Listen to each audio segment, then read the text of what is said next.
దేవునికి స్తోత్రము. క్రీస్తునందు ప్రియ దేవుని బిడ్డలారా, ఉదయకాల సమయంలో కూడి వచ్చిన మీ అందరికి ప్రభువైన యేసుక్రీస్తు పేరిట శుభాభివందనాలు. యూట్యూబ్ ద్వారా వాక్యం వింటున్న బిడ్డలకు శుభాభివందనాలు. షాలోం, సమాధానము కలుగును గాక. వందనాలు. మనల్ని మన కుటుంబాలను దేవుడు దీవించి ఆశీర్వదించును గాక. ఈరోజు లూకాసు సువార్త 18వ అధ్యాయము 38వ వచనము. అప్పుడు వాడు యేసు దావీదు కుమారుడా నన్ను కరుణించమని కేకలు వేయగా. చాలు. అప్పుడు వాడు దావీదు కుమారుడా నన్ను కరుణించమని కేకలు వేయ. తర్వాత ఆయన యెరికో పట్టణమునకు సమీపించినప్పుడు ఒక గ్రుడ్డివాడు త్రోవ పక్కన కూర్చుండి భిక్షమాడుకు కొనుచుండెను.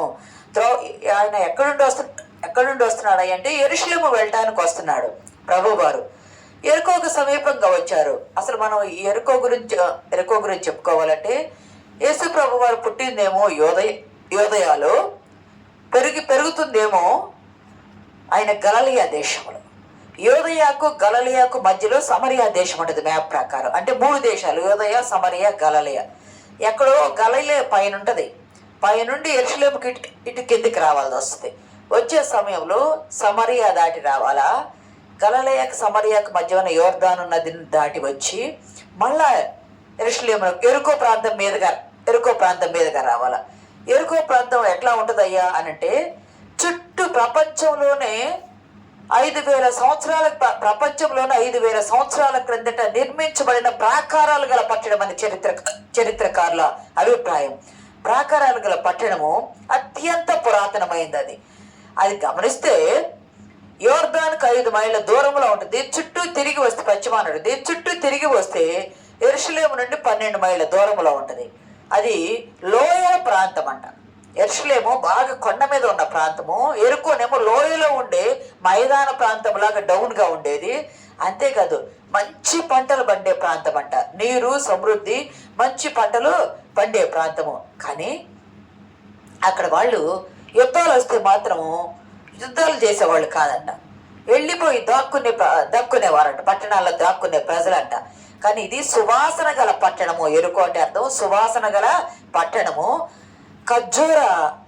ఖర్జూర వృక్షములు గలది, లేదా ఈత చెట్లు గలది. ఎక్కువ ఈత చెట్లు, చిన్న చిన్న సున్నపు కొండల్లాగా ఉండే ప్రాంతము యెరికో ప్రాంతము, చిన్న చిన్న.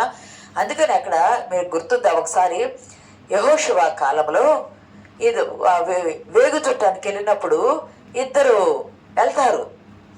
వెళ్ళినప్పుడు వేగు చుట్టానికి ఇజ్రాయేలీలు ఆ ఇద్దరిని ఆమె దాచిపెట్టింది. తర్వాత పట్టణం గడియ వేసినప్పుడు వెళ్ళాలంటే ఈత చెట్ల దగ్గర చిన్న చిన్న గుట్టలు కొండల్లో ఉన్నటువంటి దాక్కుని తర్వాత వాళ్ళు వెళ్ళిపోయారు అనమాట. ఇది గమనిస్తే ఇది మంచి పన్నులు వసూలు చేయడానికి రోమా ప్రాంతానికి కేంద్రంగా ఉంటుంది. మీకు గుర్తుందా, ఇక్కడ సుంకపు వసూలు చేసే వాళ్ళు కూర్చొని ఉండే ప్రాంతం ఇక్కడ పన్నులు వసూలు చేసే కేంద్రంగా ఉంటుంది. ఇది ఎప్పుడు ప్రారంభమై మనకు తెలిసిందయ్యా అంటే యెహోషువ కాలంలో తెలిసింది. యెరికో యెహోషువ కాలంలో. మీకు గుర్తుందా, వాగ్దాన దేశంలో నుండి ఇజ్రాయేలీలు వాగ్దాన దేశానికి వస్తామన్నారు కదా. సముద్రం చీల్చుకొని వచ్చారు, అరణ్యం దాటుకొని వచ్చారు, యోర్దాను నది కూడా దాటేశారు. యోర్దాను నది దాటిన తర్వాత పట్టుకునే మొదటి ప్రాంతం ఏదయ్యా అంటే యెరికోనే. యోర్దాను నది దాటిన తర్వాత పట్టుకునే మొదటిది ఏంటంటే యెరికోనే. కానీ ఇక్కడ జాగ్రత్తగా గమనిస్తే యెరికో ప్రాంతంలో, యెహోషువ కాలంలో యెరికో ప్రాంతంలో మీరు ఏ ఒక్కటి తీసుకోవద్దు. అక్కడ అంతా నిర్మూలన చేయండి, మనుషుల్ని నిర్మూలన చేయండి. బంగారం కానీ వెండి కానీ ఏది కూడా తీసుకోవద్దు. ఏదైనా తీసుకున్న అది దేవాలయానికి ప్రతిష్ఠితమై ఉంటుంది. మీరు ఎవ్వరూ తీసుకోవద్దు అని చెప్పారు. అది తీసుకున్న వాళ్ళు శాపగ్రస్తులు అవుతారు. యోధా గోత్రికుడైన ఆకాన్ అనే ఒక అతను తీసుకుంటాడు. చిన్న బంగారము, చిన్న షీనార వస్త్రం కొంచెం తీసుకొని ఆయన ఏం చేస్తాడంటే, అది చిన్నది కానీ పెద్దది కానీ తీసుకోకూడదు, అది శపితమైందని దేవుడు చెప్పించిన తర్వాత ఆ శపితమైనది ఏది కూడా తీసుకోకూడదు. అది బంగారం కానీ వెండి కానీ విలువ కానీ ఆభరణాలు కానీ ఏదైనా కూడా. అయితే ఇతను ఏం చేశాడంటే దాచుకున్నాడు. అక్కడ శపితమైంది దోచుకున్నాడు, ఎవరికి తెలియకుండా అది దాచుకున్నాడు. పెద్ద ఎరుకొని చేయించారు. 3,000 మంది చిన్న హాయి మీద ఓడిపోయారు. ఎందుకు ఓడిపోయారయ్యా అని యెహోషువ కన్నీరు విడిచి ప్రార్థన చేస్తుంటే, మీ దగ్గర శాపగ్రస్తమైంది ఉంది, జాషువాని దేవుడు చెప్తాడు, మీ దగ్గర అంటే శాపగ్రస్తమైనది ఉంటే మనకు ఆశీర్వాదాలు రావు. శాపగ్రస్తమైనది ఉంటే మనకి ఆశీర్వాదాలు రావు. శాపమే మనకు వస్తూ ఉంటది, అపజయాలు వస్తాయి, జయము రాదు. అయితే ఇక్కడ గమనించినట్లయితే ఎందుకు వద్దన్నారు? ఎరుకో ప్రాంతంలో ఎందుకు శాపమైంది, ఎందుకు వద్దన్నారు అంటే అక్కడ ఏముంటుందయ్యా అంటే విగ్రహారాధన, విపరీతమైన విగ్రహారాధన ఉంటుంది. విపరీతమైన విగ్రహారాధన, చేతబడులు చేసే మంత్రగాళ్ళు ఉంటారు అక్కడ, శకునాలు చెప్పేవాళ్ళు ఉంటారు, మంత్ర ప్రయోగాలు చేసేవాళ్ళు ఉంటారు. మీకు గుర్తుందా? సౌలు కూడా అమావాస్య రోజు దావీదు లేడేమిటి అని అడుగుతారు, గుర్తుందా? ఎందుకంటే రాజుల మీద చెయ్యాలి, మీకు గుర్తుందా? గమనిస్తే ఇక్కడ కూడా ఇటువంటి తంత్రాలు మంత్రాలు చీకటి శక్తులకు నిలయమయ్యేదిగా ఉండేదంటే ఎరుకో ప్రాంతము. అట్లా నిలయమైంది. శకునాలు చూసేవాళ్ళు. అంత మాత్రమే కాదంట, పిల్లలను అగ్నిగుండాలు దాటించి పిల్లలను బలి ఇచ్చేవాళ్ళంట. ఇవన్నీ దేవునికి హేయమైన క్రియలు. శకునాలు చుట్టం, చేతబడులు, మంత్రజ్ఞులు, చీకటి శక్తులు, అంధకారము, ఇటువంటి అన్ని కూడా మంత్ర ప్రయోగాలు, పిల్లల్ని బలివ్వటం, పిల్లల్ని అగ్నిగుండాలు దాటించడం, ఇవన్నీ కూడా చాలా అసహ్యమైన కార్యాలు. వీటిని చేయువారిని శపిస్తాడు, నిర్మూలన చేస్తాడు. వీటిని చేయువారిని, వీటిని చెప్పించుకుని వారిని కూడా ఏం చేస్తాడు దేవుడు? నిర్మూలన చేస్తాడు. ఇది ఇటువంటి పాపముతో సాతానుతో నిండిపోయిన ప్రాంతం కాబట్టి శపితమైంది. ఆ శపితమైంది ఏది కూడా మీరు తీసుకోకూడదు. దానిని అంతా నిర్మూలన చేయాలంటే తీసుకున్నారు. అది గమనించండి, ఎంతగా శపించబడింది అంటే యెహోషువ కాలంలో ఎవరైనా ఒకసారి చూడండి, మొదటి రాజుల గ్రంథము 16వ అధ్యాయము, మొదటి రాజుల గ్రంథం 16వ అధ్యాయము 34వ వచనం చదవండి. అతని దినములలో బేతేలీయుడైన ఇయేలు ఎరుకో పట్టణం కట్టించెను. బేతేలు ఒక అతను, ఇయేలు అనే అతను ఎరుకో పట్టణాన్ని కట్టిస్తాడు. యెహోషువ కాలంలో ఏం చెప్తాడంటే, ఎవరైనా సరే ఇది శపితమైంది, ఎరుకో పట్టణాన్ని కట్టించడానికి పూనుకుంటే దీని పునాది వేసి ప్రాకారాలు, పెద్ద పెద్ద పట్టణం కదా, అది బాగా పాతది కదా, ఎవరైనా దీన్ని కట్టాలని పట్టణ ప్రాకారానికి పునాది వేస్తారో వాళ్ళ పెద్ద కుమారుడు చనిపోతారు. ఎవరైనా దాని గనిమలను నిలబెడతారో, ద్వారాలు నిలబెడతారో వాళ్ళ కనిష్ఠుడు చిన్న కుమారుడు చనిపోతాడని ప్రవచనం చెప్పేశాడు. శాపం అది, యెహోషువ కాలంలో చెప్పబడిన శాపం అది. అయితే ఒక అతను, హియేలు అనే అతను ఇవన్నీ పట్టించుకోకుండా ఇవి చేసేటప్పటికి ఏమైంది అంటే, అది నిలబెట్టాలనుకున్నప్పుడు పెద్ద కుమారుడు చనిపోయాడు. అది గనిమలు లేపినప్పుడు చిన్న కుమారుడు కనిష్ఠుడు చనిపోయాడు. అంటే శపించబడింది ఒక యెహోషువ చేత చెప్పబడిన ఆ ప్రవచన నెరవేర్పు అక్కడ జరిగింది. ఇంకా గమనిస్తే రాజుల గ్రంథంలోనే 2వ రాజుల్లోనే 2వ అధ్యాయము 18-19 వచనాల్లో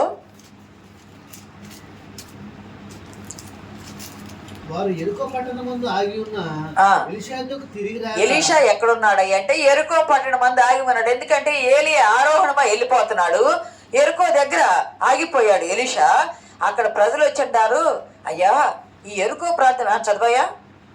వారు ఎరుకో పట్టణం ముందు ఆగి ఉన్న ఎలీషా తిరిగి రాగా అతడు వెళ్ళవద్దని నేను మీతో చెప్పలేదా నేను. అంతటా ఆ పట్టణం వారు, ఈ పట్టణం ఉన్న చోటు రమ్యమైనది, మా ఏలిన వారు నీకు కనబడుచున్నది గాని నీళ్లు మంచివి కావు. అక్కడ చెప్తున్నారు ఎలీషా భక్తులతో, అయ్యా ఈ పట్టణం చూస్తే పచ్చగా రమ్యమైన దానిలా కనిపిస్తుంది, కానీ నీళ్లు కటిక చేదులు. యోర్దాను పక్కనే ఉండేది, ఓట పక్కనే ఉంటే మంచినీరు రావాలా, కానీ శపితమైంది కదా నీరు, అసలు కటిక చేదులుగా ఉంటే ఎలీషా దాన్ని మంచినీటిగా మారుస్తాడు. ఇప్పటికీ కూడా ఆ మంచినీటి ఓట ఉందన్నారు. దేవుని మనకి మహిమ కలుగును గాక. అయితే ఇటువంటి శపితమైన దానిలో నుండి ఈరోజు మన అంశం ఏమిటో తెలుసా? ఎరికోలో కేక వేయబడిందంట. ఇటువంటి శపితమైన దానిలో నుండి మంచిది ఏదైనా వచ్చిందా? మంచిది ఏది లేదు. శపించబడిన దానిలో మంచిది ఏదైనా వచ్చిందంటే వచ్చింది. ఎందుకు వచ్చిందయ్యా అంటే, ఇక్కడ రాహాబు అనే స్త్రీ దేవుని బిడ్డలిద్దరిని చేర్చుకోవటాన ఆమె కుటుంబం వీళ్ళంతా శపించబడ్డ వాళ్ళు కదా. ప్రజలను చంపేయమన్నారు, మొత్తం కాల్చివేయమన్నారు. ప్రాకారాలు కూడా కాల్చివేస్తారు. కానీ రాహాబు ఆమె కుటుంబము దేవుని బిడ్డల్ని చేర్చుకోవటాన ఆమె అంతా రక్షించబడ్డారు. ఆమె పరిశుద్ధ గ్రంథములో ఆమె పేర్లు రాయబడింది. యేసుక్రీస్తు ప్రభు వారు వచ్చే వంశములో ఆమె పేరు రాయబడటానికి ఆమె బోయాజునకు తల్లి. ఈ రాహాబు బోయాజునకు తల్లి, రూతుకు రెండవ అత్తగారేమే. ఇక్కడ గమనించినట్లయితే ఇక్కడ మంచిదేదైనా రాగలదా? శపించబడింది కదా. వీళ్ళు ఎక్కడుంటారు ఈ శపించబడిన దగ్గర? కుంటివారు, గుడ్డివారు, కుష్ఠరోగులు, భిక్షం అడుక్కునేవారు. ప్రధాన కేంద్రం యెరూషలేముకు వెళ్ళాలంటే ప్రధాన కేంద్రం అది. అక్కడ ఉండి భిక్షం అడుగుతారు. రోడ్డు కదా, మంచి బైపాస్ సెంటర్ లాంటిది. అక్కడ ఉండి జనసందడి ఎక్కువ ఉంటుంది కాబట్టి అక్కడ ఉండి ఆ ప్రాకారాలు పాడుబడ్డాయి ఉంటాయి కాబట్టి కుష్ఠరోగులు అక్కడికి వెళ్ళి గుడారాలు వేసుకుని నివాసం చేసేవాళ్ళు. అక్కడ అడుక్కోవడానికి చాలా మందికి వచ్చినవాళ్ళు. ఆ సమయంలో యేసుక్రీస్తు ప్రభు వారు అక్కడ నుండి వస్తున్నాడని జనసమూహం ఉంది. జనసమూహం ఎందుకు అంత ఎక్కువగా ఉందయ్యా అంటే అది పస్కా పండుగ కాలము. అది పస్కా పండుగ కాలము. పస్కా పండుగ కాలం జనం ఉన్నారు. కానీ జనము హడావుడి ఉంటుండే ఆ చప్పుడు త్రోవలోనేమో యేసుక్రీస్తు ప్రభు వారు ఉన్నారు, త్రోవ పక్కనేమో గుడ్డివాడు ఉన్నాడు. త్రోవలో యేసుక్రీస్తు ప్రభు ఆయన రాజబాటలోనే వస్తున్నారు, చాటు బాటలో రావట్లా. కానీ త్రోవ పక్కన ఎవరున్నారు అంటే గుడ్డివాడున్నాడు. అతను జనాల చప్పుడు కనిపించదు కానీ వినిపిస్తుంది, దుమ్ము రేగుతుంది, ఆ ముక్కుకు సోకుతుంది. అయితే అతను అడుగుతూ ఉన్నాడు, ఏమిటి ఈ జనసమూహం, ఏమిటి, ఎందుకు ఇంత అలజడిగా ఉంది, సందడిగా ఉంది అని అడిగినప్పుడు ఇది పండగ, యేసుక్రీస్తు వారు వస్తున్నారు, యేసుక్రీస్తు ప్రభు వారు వస్తున్నారు అని చెప్పినప్పుడు అది ప్రధాన రహదారి కాబట్టి వెంటనే అక్కడ అతను కేక వేయటం మొదలు పెట్టాడు. అసలు ఎరుకోలో గమనిస్తే యేసుక్రీస్తు ప్రభు వారిని వెంబడించిన వాళ్ళు చాలా మంది ఉన్నారు. మొత్తం 20-29 ఉంటుంది. ఆయనను వెంబడించిన వాళ్ళు ఎరుకో పట్టణంలో యేసుక్రీస్తును వెంబడించిన వారు అనేక మంది ఉన్నారని ఉంది. అనేక మంది ఆయన అనుసరించి చదవయ్యేది 20-29 20వ అధ్యాయము. ఎరుకో నుండి వెళ్ళుచుండగా బహు జనసమూహము ఆయన వెంట వెళ్ళెను. ఎరుకో నుండి యేసుక్రీస్తు ప్రభు వారు వెళ్తుంటే బహు జనసమూహము ఆయన వెంట వెళ్ళిందంట. ఇక్కడ ఈ గుడ్డి జనసమూహము ఆయన వెంట వెళ్ళింది. ఈ గుడ్డి భిక్షకుడు గుడ్డివాడు యేసుక్రీస్తు ప్రభు వారి గురించి విన్నది ఈ ఎరుకో ప్రాంతంలోనే. మీకు గుర్తుందా? ఇంకా మంచి సమరయుని కథని బైబిల్లో మనం చెప్తా ఉంటాం. అంటే ఎరుకో ప్రాంతమునకు ఆయన దిగి వెళ్ళుచూ ఉండగా అని ఉండగా అక్కడ దొంగల ముఠా దొంగలు ఉండి అతన్ని కొట్టి కొరప్రాణంతో విడిచి వెళ్ళిపోయారు అనమంటది. కొరప్రాణంతో విడిచి వెళ్ళిపోయారంటే అప్పుడు ఒక మంచి సమరయుడు ఒక వ్యక్తి అతన్ని తన గాడిద మీద ఎక్కించుకొని అతనికి కొద్దిగా ఆహారం ఇచ్చి నూనె పోసి తీసుకెళ్లి పూటకోళ్ళు వాని ఇంట దింపి వారికి పరిచర్య చేసి నీకు ధనమిస్తానని చెప్పింది కూడా ఈ ఎరుకో ప్రాంతంలోనే. అంతేకాదు గుడ్డివాడు స్వస్థత పొందింది కూడా ఈ ఎరుకో ప్రాంతంలోనే. ఇంకా మీకు గుర్తుందా? జక్కయ్య ఎరుకో ప్రాంత నివాసి. జక్కయ్య ఎరుకో ప్రాంత నివాసి. రోమా ప్రభుత్వం తరపున యూదుల యొద్ద ఈయన ధర్మ వసూలు, ట్యాక్స్ కలెక్టర్, ధర్మ వసూలు చేసే జక్కయ్య ప్రియ సంగమ సుంకపు గుద్దదారుడు ఈయన. ఇన్ని కార్యాలు ఇక్కడ ఇంకా చాలా అనేక కార్యాలు ఉన్నాయి. అనేక మంది కుష్ఠరోగులు 10 మంది కుష్ఠరోగులు కూడా శుద్ధి పడింది ఇక్కడే. ఇంకా ఇద్దరు గుడ్డివారు కూడా శుద్ధి పడింది ఇక్కడ. అనేకమైనవి ఉన్నాయి బైబిల్ గ్రంథంలో. కానీ ఈ గుడ్డివాడంట త్రోవ పక్కన ఉండే చప్పుడు విని ప్రభు వస్తున్నాడని యేసు అని పిలిచాడు. యేసు అంటే రక్షకుడా, దావీదు కుమారుడా అని పిలిచాడు. దావీదు కుమారుడు అంటే నువ్వు రాజులకు రాజువయ్యా, మమ్మల్ని కాపాడి విడిపించే విమోచకుడు వయ్యా అని చెప్పి దావీదు కుమారుడా అని పిలిచాడు. ఇంకా ఏమన్నాడంటే ప్రభువా, 3 రకాలుగా పిలిచాడు. యేసు అని పిలిచాడు, దావీదు కుమారుడా అని పిలిచాడు, ప్రభువా అని పిలిచాడు. ప్రభు ఆ పక్కన వాళ్ళు, ఆ ముందర వాళ్ళు ఏం చేస్తున్నారంటే అక్కడ ఉన్న వాళ్ళు కొంతమంది మౌనంగా ఉండని గద్దిస్తున్నారంట. ఇతన్ని మౌనంగా ఉండు, అరవాకు, ప్రభు వాళ్ళు వెళ్తున్న జనసమూహాలు ఎక్కడ వినిపించదని మౌనంగా ఉండు అని గద్దిస్తా ఉంటే ఇతను మరింత కేకలు వేశాడనంటూ ప్రియ సంగమా దేవుని బిడ్డలారా గమనించండి. ఒక్కసారి ప్రభు ఇంక అదే లాస్ట్ టైం ఎరుకో వైపు వెళ్ళడం, ఇంక వెళ్ళటానికి లేదు. ఎందుకంటే శిలువ మరణానికి అప్పగించబడబోతున్నాడు యేసుక్రీస్తు ప్రభు వారు. యెషయా గ్రంథంలో ఒక మాట ఉంటుంది చూడండి. యెషయా గ్రంథం 55:5-6 ఉంటుంది. యెహోవా మీకు దొరుకు కాలమందు ఆయనను వెతుకుడి, ఆయన సమీపముగా ఉండగా ఆయనను వేడుకొనుడి. దేవుడు ఎక్కడికి వచ్చాడు? యోధా పట్టణాలకు వచ్చాడని యెషయా గ్రంథం 49లో ఉంది కదా మీ దేవుడని. ఆ యోధా పట్టణాలకు వచ్చిన ప్రభువు పరిశుద్ధుడైన ప్రభువు శపించబడిన స్థలము వైపు వస్తూ ఉన్నాడు. జ్ఞాపకం పెట్టుకోవాలా. శపించబడిన స్థలం వైపు వస్తూ ఉంటే అక్కడ అతను అడుగుతూ ఉన్నాడు, ప్రభువా నన్ను కరుణించయ్యా, దావీదు కుమారుడా నన్ను కరుణించయ్యా అని. అంటే ఆ గుడ్డివానికి ప్రభు వారంట నిలిచారంట. నిలిచి వారిని తెమ్మనగా వారిని తీసుకురాగా గన్ షాట్ గడిగా, నీకేమి కావాలా, నీకేమి కావాలంటే, నాకు ధనమి అయ్యా, గుడ్డివాడిని కదా, చూపు కనపట్టలేదనాల, నాకు ఇంకేమైనా కావాలయ్యా అనాల. కానీ ఇతను ఏమంటాడంటే, నాకు చూపు కావాలయ్యా. ఇప్పుడు గుడ్డితనం ఉంటే ఎవరో తీసుకురావాలా, ఎవరి మీదో ఆధారపడాలా, ఎవరో తీసుకొచ్చి కూర్చోబెట్టి వాళ్ళు పెట్టింది తిని వాళ్ళ మీద ఆధారపడి బ్రతకటం కంటే చూపు వస్తే తన బ్రతుకు తానే, తన కాళ్ళ మీద తానే నిలవబడవచ్చు కదా. అతను చూపు కావాలని అడగగా ప్రభువారు, నీ విశ్వాసమే నిన్ను స్వస్థపరిచింది, నువ్వు వెళ్ళమని చెప్పగవాడు వెంటనే చూపు పొందుకున్నాడంట. ప్రియ సంగమా, చూపు పొందుకున్నాడు. చదవండి, లాస్ట్లో ఉంటుంది అక్కడ వచ్చినాం. యేసు చూపు పొందుము, నీ విశ్వాసము నిన్ను స్వస్థపరిచిన వానితో చెప్పాను. వెంటనే వాడు చూపు పొంది, ప్రభు ఏమేర్ల ఒక్క మాటే అన్నాడు, ఒక్క మాటే అన్నారు ప్రభు వారు. వెంటనే చూపు పొంది దేవుణ్ణి మహిమపరిచాడు. దేవుని మాట, ప్రభు వస్తున్నాడని విన్నాడు. ప్రభువుని కేక వేశాడు. ప్రభువు నిలిచే వరకు కేక వేశాడు. పక్క వాళ్ళు ఊరకుండమన్నా ఊరకుండలేదు. ప్రభువు నిలిచి వాడిని పిలవగా వాడు రాగా, నీకేమి కావాలంటే చూపు కావాలన్నాడు. ప్రభువు అతను చూపు ప్రసాదించగా దేవుణ్ణి మహిమపరిచాడంట. మహిమపరచడమే కాదు, ఆయనను వెంబడించాడంట. ప్రభువును కేక వేశాడు. ప్రభువు నిలిచి వాడిని అడిగితే నాకు చూపు కావాలంటే చూపు పొందుకున్నాడు. చూపు పొందుకుని దేవుణ్ణి మహిమపరచాడు. మహిమపరచటమే కాదు, దేవుణ్ణి వెంబడించాడు, ప్రభువును వెంబడించాడు. అంత మాత్రమే కాదు, అది జరిగిన కార్యం చూసి అక్కడ ఉన్న వారందరూ దేవునికి స్తోత్రం చేశాడు. ఈరోజు నీతో నాతో దేవుడు చెప్తూ ఉన్నాడు, మనము ఎరుకోలో కేక వేసిన రీతిగా కేక వేస్తున్నామా? ఎరుకో శపించబడింది కదా. ఎరుకో కంటే ముందే ఆదాము కాలంలోనే భూమి శపించబడింది కదా. దేవుడు భూమిని శపించాడు కదా. నీవు నేను మనం ఎక్కడ నివాసం చేస్తున్నామంటే శపించబడిన భూమి మీదే ఉంటున్నాము. కానీ శపించబడిన భూమిలో కూడా అమితంగా శపించబడింది ఎరుకో పట్టణం. ఆ శపించబడిన దానిలో నుండి మంచిది ఏదైనా రాగలదా అంటే వచ్చింది. శపించబడిన దానిలో నుండి రాహాబు రాలేదా? శపించబడిన దానిలో నుండి రూతు రాలేదా? శపించబడిన దానిలో నుండి జక్కై రాలేదా?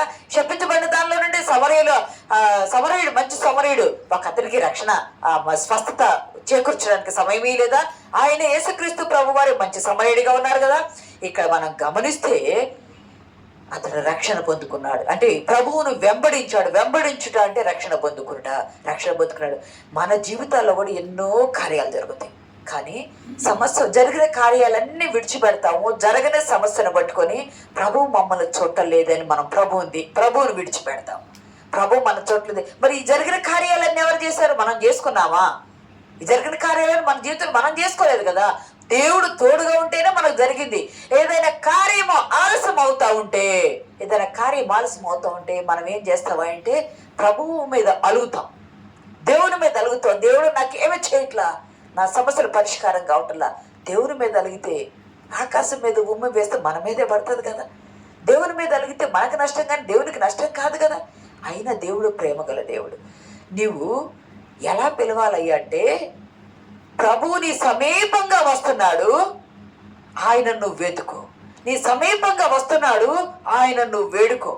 ఇక్కడ గమనిస్తే గుడ్డివారికి చూపునిచ్చాడు. కుష్ఠరోగులు శుద్ధి చేశాడా? అంతేకాదు, అక్కడ ఉన్నటువంటి అనేక మంది కూడా వచ్చి, అయ్యా కనాను స్త్రీ, మీకు ఇక్కడ ఒక విషయం చెప్తాను. ఇక్కడ ప్రభువారు ఇక్కడ కేక వేస్తే ఆ కేక విని కనికరపడి వారిని స్వస్థపరిచాడు. నీకున్న సమస్యను బట్టి నీవు కూడా గుడ్డివాని వలే కేక వేయాల. చుట్టుపక్కల వాళ్ళు కానీ స్నేహితులు కానీ అయిన వాళ్ళు కానీ ఏమంటారంటే, ఎంతకాలం బట్టి ప్రార్థనకి వెళ్తున్నావు, ఎంతకాలం బట్టి నీ కార్యం జరగటం లేదు ఎందుకు అనే మాట అన్యుల నోట నుండి వస్తుంది. కానీ నువ్వు దేవుని బిడ్డవు కదా. ఈ గుడ్డివాడు కళ్ళు లేకపోయినా ప్రభువు వారు నిలిచే వరకు కేక వేశాడు. మనము కేక వేయటంటే ప్రార్థన చేయట. మనము ఎంత ప్రార్థన చేయాలి అంటే, మన కేక పరలోకములో ఉన్న ప్రభువు వినే వరకు కూడా మనం కేక వేయాలి. పరలోకములో ప్రభువు వినే వరకు కూడా కేక వేయాలా. కేక విని దేవుడు ఇశ్రాయేలు మూలుగులతో మొరపెడితే దేవుడు వినలేదా? ఇశ్రాయేలు విడుదల కలుగజేయలేదా? ఇశ్రాయేలు విడిపించిన దేవుడు, ఈ గుడ్డి వారిని విడిపించిన దేవుడు ఈ రోజు నిన్ను విడిపించడా?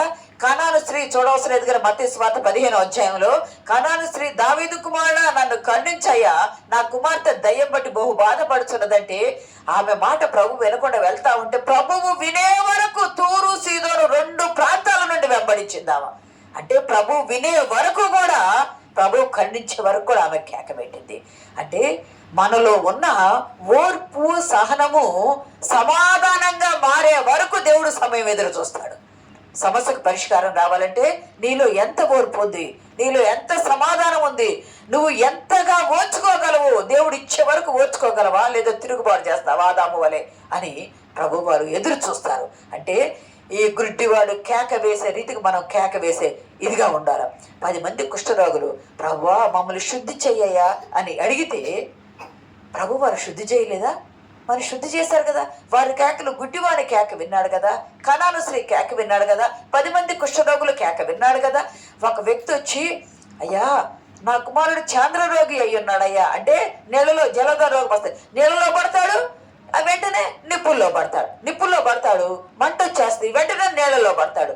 అంటే చలికి తట్టుకోలేడు, వేడికి తట్టుకోలేడు. అతనికి అటువంటి రోగం ఉంది. నా కుమారుడు ఇలాగ ఉన్నాడయ్యా అని అన్నప్పుడు నీళ్ళలో పడి ఆత్మహత్య చేసుకోవాలనుకుంటాడు బాధ భరించలేక, నిప్పుల్లో పడి ఆత్మహత్య చేసుకోవాలనుకుంటాడు బాధ భరించలేక. వేడుకుంటే ప్రభువుని వేడుకుంటే వాని కేక దేవుడు వినలేదా?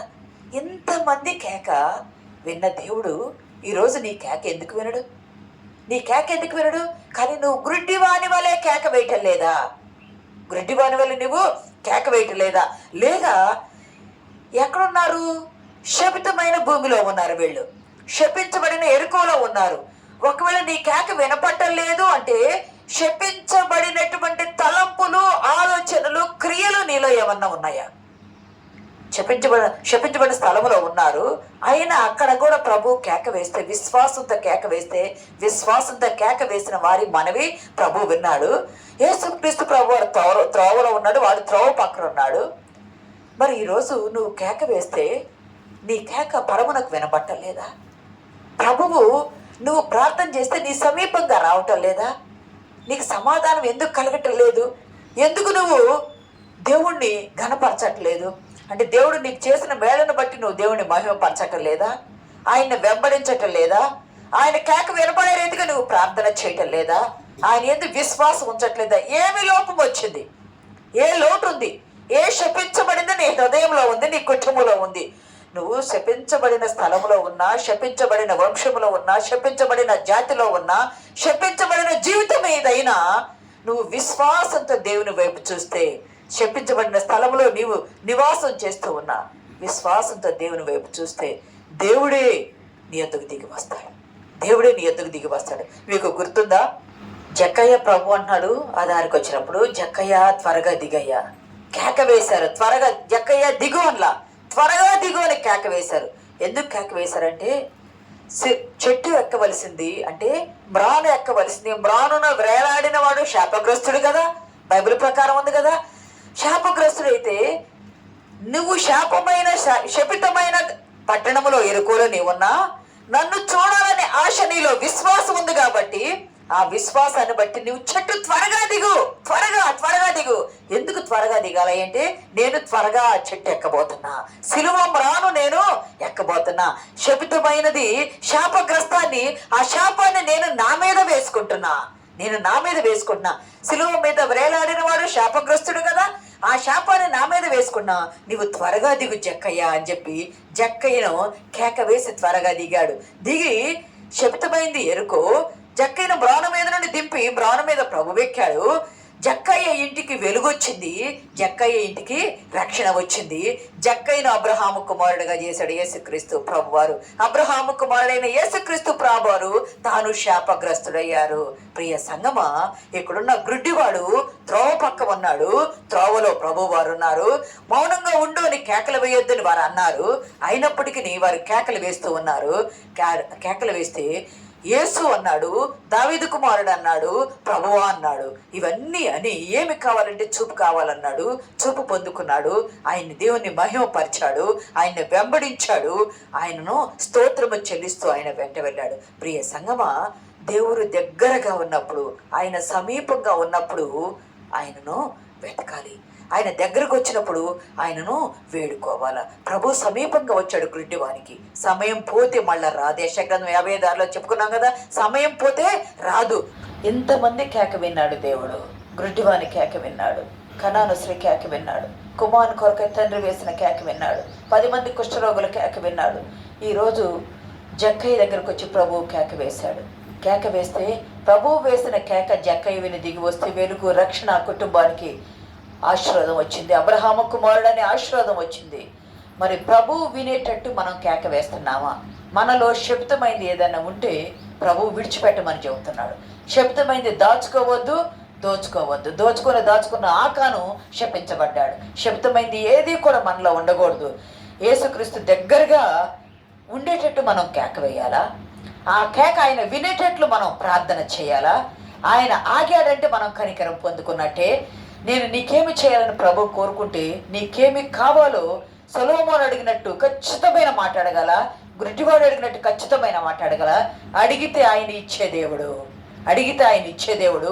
అడిగినవి దొరికినవని నమ్మి మనం పొందుకోవాలా. అంతేకాదు అడుగుడి మీకు ఇస్తానని చెప్పాడు కదా.